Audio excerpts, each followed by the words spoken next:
Hello folks, welcome to Netcruzer RC. A few months ago I showed you that I picked up a used TRF419 pre-raced car, and I've since built the chassis and I'm ready to reveal it. So here we go. In 3, 2, 1. Oh, actually, I just spent the day painting the body. I bought a new body. I've transferred my electronics from my Team Durango DETC410 into the TRF419, and I'm going to be racing it tomorrow. So here we go. 3, 2, 1. Yeah, there it is.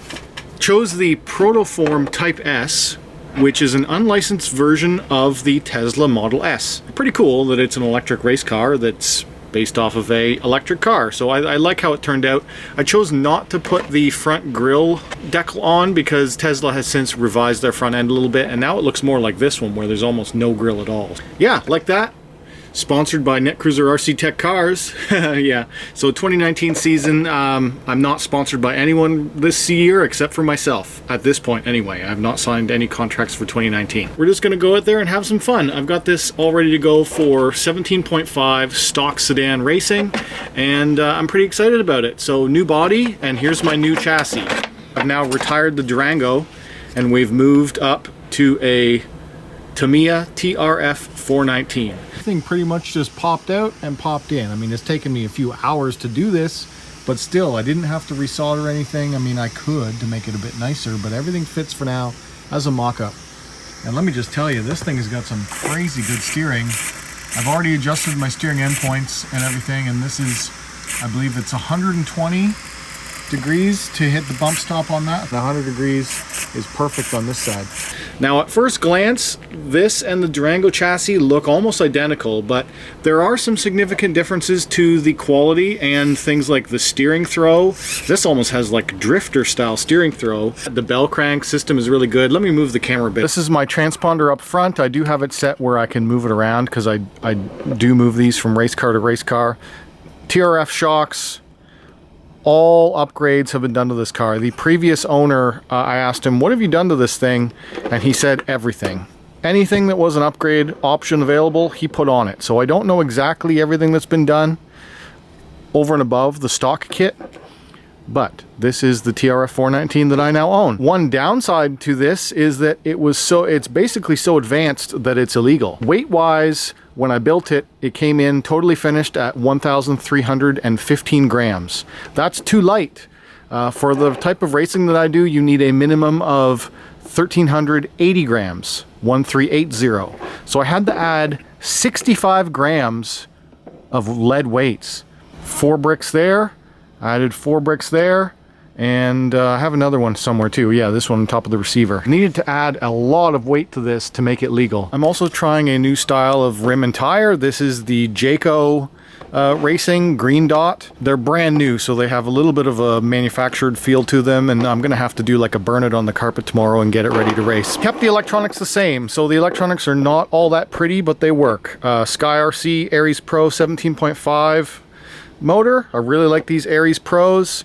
The Hobby Wing Just Stock motor, XR10 Just Stock, great value for racing because this has all the advanced timing and stuff turned off. It's a really good ESC that has all of the options turned off, specifically for on-road racing. Servo, I'm using a Savox 1251 Metal Gear servo, and it's a shorty tile servo. And then a lot of people don't like this, but I run a Traxxas radio system. The reason why I run Traxxas radios is because they have multi-modal memory.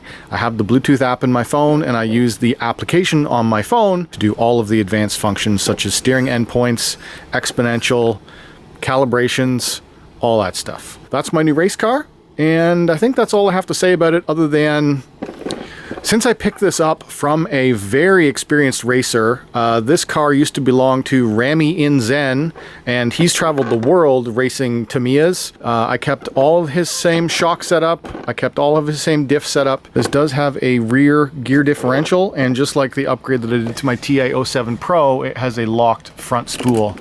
So it has a fully locked front end. For gearing ratio, I'm running I did have to change the gearing ratio for my type of racing. It came to me with a 116 tooth pinion. I went down to a 96, and in order to get a 4.0 final drive ratio, I added a 44 tooth pinion. So 96 divided by 44, and this vehicle has a 1.85 gear ratio.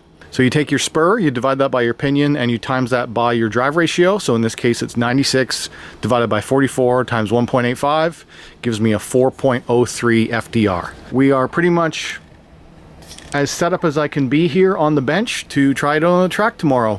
There's only one or two things that I need. I do need battery tape, something that I do not own because all my other vehicles I had the battery mounts or double stick the battery right to the chassis. For this one I want to use this nice pad that's already there and these adjustable sliders, but there are little slots and that's for looping tape through. So I don't own any of that little fiberglass tape, so I'm going to pick some of that up from a racer at the track tomorrow. And other than that, I think we're ready to go. That was a little bit of a long-winded intro to this car, but next thing I will show you is it running around the track. Let's go racing. So working on the setup station by Miles RC, and oh, you put my logo on your bench. Yeah, I did. Awesome. Anyway, so the car, this is a TRF419. It had 0 toe out or toe in, so it was zeroed out. So we gave it 1 degree toe out, and the rear is pretty much spot on, right? The rear was 1 degree camber on the rear. So this is a setup station. This is what is ideal for setting up on-road cars, because without this, you have to eyeball it. You don't know what it is without a setup station. There's a little gauge thing you put on top to set it up. See what happens.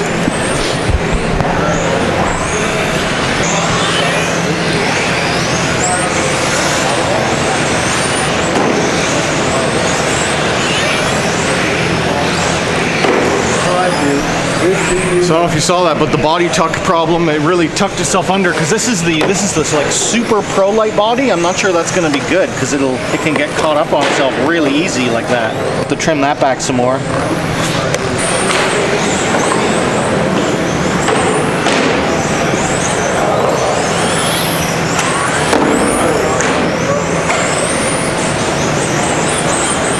That's better now. Tires are getting scrubbed in a bit. Whoop, jeez.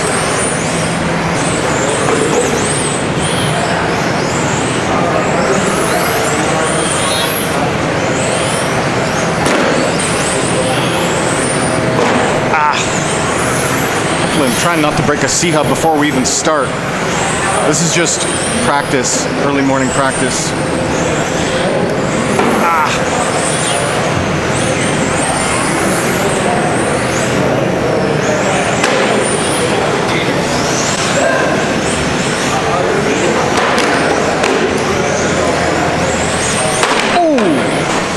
Something came off the steering. Whoa, the steering horn broke. Holy cow. Damn, look at that. Broken aluminum horn. Frig. Oh, and then the ball socket's gone too. I'm gonna have to check the track for that.